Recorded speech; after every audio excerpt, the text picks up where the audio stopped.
I think the fact that they had the conversation is very positive. They don't actually have a solution. Otherwise, all of us would have already heard what it was.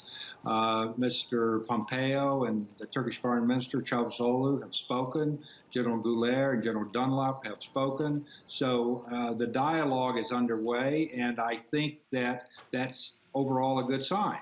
Of course, the important part is what happens next.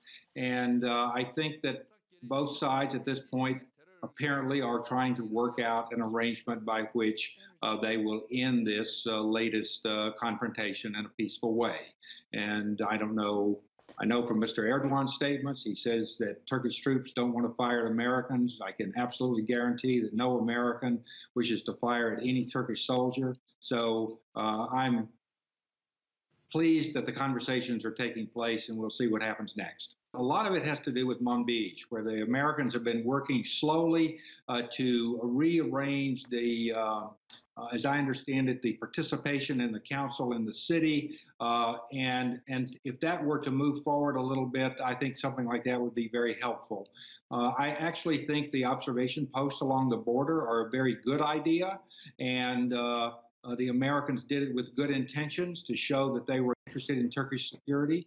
And I'm sorry that Mr. Erdogan has criticized them so much, because it opens a way for the U.S. and Turkey to cooperate further east along the border.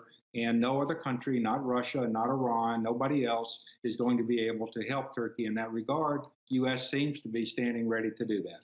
I think what the Americans have in mind is to show Turkey just how little or how much infiltration there is across the border, and to report it with statistics that are verifiable. And so that would give both countries the opportunity to see precisely, define precisely what the threat is and deal with it together. So that's why I think it's a good idea. And that's why I wish the Turks had the flexibility to see if they could talk with the Americans about how to shape that idea to the benefit of both the countries.